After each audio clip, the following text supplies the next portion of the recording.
இது அவங்களை மிரட்டி வாங்குறது வந்து முழுமையான மனித உரிமை மீறல்.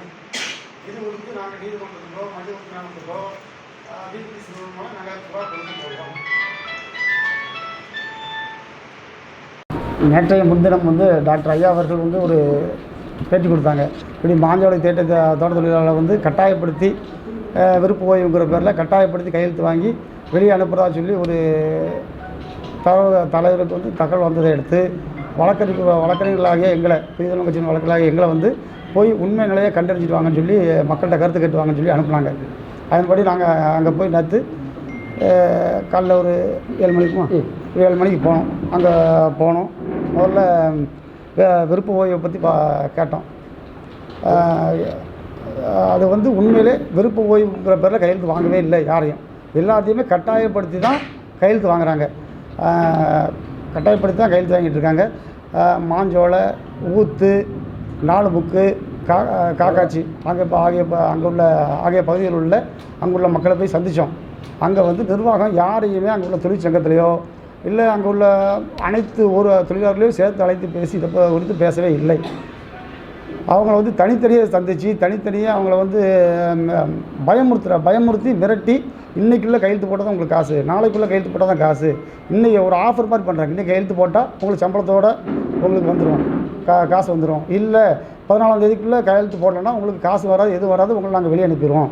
14ஆம் தேதிக்குள்ளே கையெழுத்து போடலன்னா நாங்கள் கரண்ட்டை கட் பண்ணிடுவோம், வாட்டரை கட் பண்ணி சொல்லி மிரட்டுறாங்க. மிரட்டி தான் ஒவ்வொருத்தரையாள்கிட்ட கையெழுத்து வாங்கியிருக்காங்க.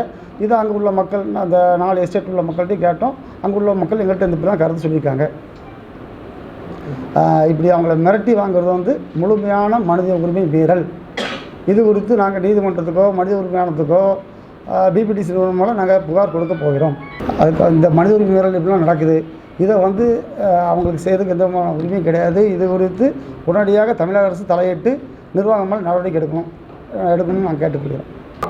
இன்னைக்கு காலையில் காட்டுக்கு மாஞ்சவங்க பாயிண்ட் அப்போ அனுப்புவாங்க.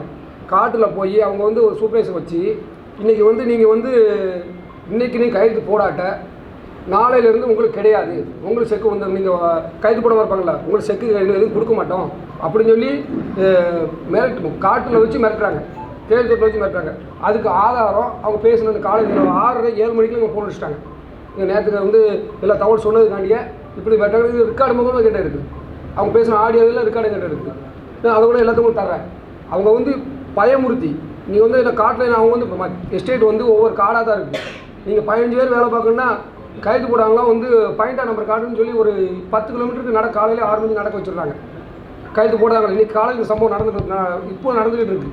10 காலையில் 6 மணிக்கு எழுந்துச்சு 10 கிலோமீட்டர் நடக்க வச்சுருக்காங்க மலை மேலே. நீ கைது போடணும் ஒரு மன ரீதியாக பயங்கரமாக அவங்க உளைச்சலை கொடுத்து இவங்க என்ன செய்யன்ட்டு முடிச்சுக்கிட்டு இருக்காங்க. பய உணர்ச்சியில் உட்காந்துக்கிட்டு இருக்காங்க. மக்களை வலுக்கட்டாயமாக கட்டாயப்படுத்தி விருப்பத்தில் கையெழுத்து வாங்கிக்கிறாங்கல்ல, அனைத்தையுமே அந்த நிர்வாகம் திரும்ப பெற வேண்டும். திரும்ப பெறலைன்னா அந்த நிர்வாகம் மேலே தமிழக அரசு தலையிட்டு உடனே நடவடிக்கை எடுக்கணும். மாஞ்சோலை பகுதி மக்கள் அவங்களோட பூர்வீகக்கூடிய மக்கள் யாரும் எந்த மாற்றம் எங்களுக்கு வந்து அப்படிலாம் எதுவும் கிடையாது. எல்லாம் இணைஞ்சே பண்ணலாம். ஒன்று அது வந்து உண்மையாக பண்ணணும், அவ்வளோதான். அவங்க பண்ணுறது சரியான வழிதானா? அவங்க பண்ணது இல்லை. இப்போ அதில் ஒரு விஷயம் ஆளுங்கட்சி சார்பாக எல்லாமே இருக்குது, அனைத்து கட்சியும் இருக்குது, எல்லாமே இருக்குது.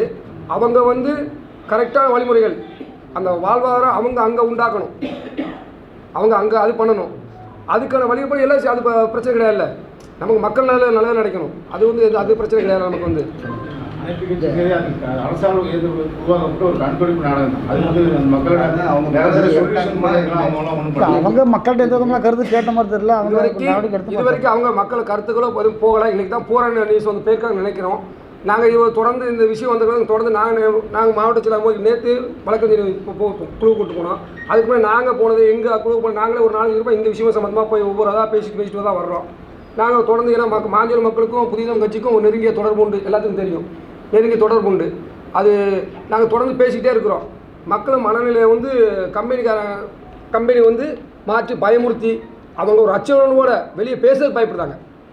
இப்போ நாங்கள் நேற்று போனோம்னா காவல்துறை முதற்கொண்டு ஒரு அந்தளவுக்கு ஒரு அச்சரிச்சு ஃபாரஸ்ட் டிபார்ட்மெண்ட்டு அந்தளவுக்கு நாங்கள் உள்ளே போகிறதுக்கு அவ்வளோ ஃபைட் பண்ண வேண்டியது இருந்துச்சு. அவ்வளோ ஃபைட் பண்ணி காலையில் 7 மணி போகிறது 10 மணி 12 மணி வரைக்கும் எங்களை கூட ஃபைட் பண்ணி அதுக்கப்புறம் நாங்கள் ஃபைட் பண்ணி தான் உள்ளே போகிறோம். அப்போ நம்ம அரசியலை வச்சு ஒரு ஜன ரீதியில் எங்களுக்கே இவ்வளோ இருக்கும்போது ஒரு காட்டுக்குள்ள ஒரு படிப்பறிவு இல்லாத மக்கள் அவங்க அப்படி எவ்வளோ பயமுறுச்சி இருப்பாங்க, எந்த மாதிரி மிரட்டுவாங்க, ஒரு தொடர்பு வந்து சரியான நெட்வொர்க் எதுவுமே இருக்காது. அவங்க எந்த மாதிரி பயமுறுத்தி, ஏன்னா ஒவ்வொரு கூட்டமும் 10 பேர் 5 பேர் வச்சு தனித்தனியாக வச்சு தான் கூட்டம் போய் நடத்தி முடிச்சிருக்காங்க. மக்களுக்கு நல்லது கிடைக்கும். அப்படி இல்லைன்னா விரைவில் டாக்டர் ஐயா அவர்கள் போராட்டத்தை அறிவிப்பார். மக்களுக்கு நல்லது செய்ய மீண்டும் ஒரு மாதோலை போராட்டம் எடுத்துக்கொள்ளலாமா? கண்டிப்பாக எடுத்துக்கொள்ளலாம். மக்களுக்கு நல்லது நடக்கணும்னா அதை விட வீரியம் அதிகமாக இருக்கும். கம்பெனி தரப்பில் கலெக்டரேட் வந்து அரசு கொடுக்க தகவல், இவங்க கொடுக்க தகவல் வந்து முழுமையான உண்மையானே கிடையாது. இவங்க கலெக்டருக்கு கொடுக்குறதோ தமிழக அரசு கொடுக்குறதோ எந்த தகவலுமே உண்மையான இருக்காது.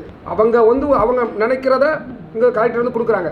நாங்கள் கலெக்டர் சார் வந்து சந்திக்கும் போது கூட, எங்கள் மாநில பூஜை எல்லாம் வந்து சந்திக்கும் போது கூட நாங்கள் அதைத்தான் சொன்னேன். அவங்க மக்கள் மனநிலை வேறு மாதிரி இருக்குது, அங்கே சொல்கிற தகவல் வேறு மாதிரி இருக்குது, இவங்க அரசு சொல்கிற தகவல் வேறு மாதிரி இருக்குது. அதுக்கு இதுக்கும் சம்மந்தமே கிடையாது. இங்கே பொய்யான தகவலை கம்பெனி தரப்புலேருந்து அரசுக்கு கொண்டு போகிறாங்க. இதுதான் ஆரம்பம். நாங்கள் போய் பேச போகும்போது இப்படிலாம் ஒன்றும் கிடையாதுங்கன்னு கலெக்டர் சொல்கிறாங்க, அரசு சார்பே சொல்கிறாங்க. இப்படிலாம் ஒன்றும் கிடையாது, அப்படிலாம் நாங்கள் எந்த முடிவும் எடுக்கலை. போன வாரத்துக்கு நாங்கள் பேசும்போது கூட எந்த மாதிரி முடிவும் எடுக்கலைங்கிறாங்க. நோட்டீஸ் கொடுத்தாச்சு, எந்த மாதிரி முடியும் டிஸ்கஷன்லாம் இருக்குது, எந்த மாதிரி முடிவும் எடுக்கலைங்கிறாங்க. நாங்கள் ஃபாலோ பண்ணிட்டு தான் இருக்கிறோம், அது பேசிட்டு தான் இருக்கிறோம். இங்கே அரசு சார்பில் பேசுகிறோம், எல்லாமே பேசிட்டாங்க, தலைவர் வந்து பேசிக்கிட்டு இருக்காங்க. ஆனால் இங்கே வந்து பேசுனா நாங்கள் அரசு சார்பில் எந்த முடிவும் எடுக்கலைங்கிறாங்க. ஆனால் இந்த நோட்டீஸ் விட்டாங்க, இந்த 14 டைம் கொடுத்துட்டாங்க. எல்லாம் பிளான் பண்ணி பிளான் பண்ணி இவங்க என்ன நடக்குங்கிறது கம்பெனி சொல்கிறது அப்படியே கேட்குறாங்க. நாங்கள் சொல்கிறோம் கம்பெனி இப்படி பண்ணுது, இதை வந்து நீங்கள் சார் நீங்கள் கன்வெர்ட் பண்ணுங்கள் சார், நாங்கள் கரெக்டாக சொல்கிறோம், அரசு வந்து சொல்கிறோம். இப்படிலாம் மக்கள்கிட்ட பேசுகிறாங்கன்னா அப்படிலாம் ஒன்றும் கிடையாதுன்னு சொல்கிறாங்க என்கிட்ட. அங்கே வந்து தேர்ந்தெடுக்கப்பட்ட கவுன்சிலர்களும் சரி, அவங்களோட தலைவர்களும் வந்து அந்த வந்து கம்பெனியில் யாருக்கு படுறாங்களோ அவங்க தான் வெற்றி பெறுறாங்க.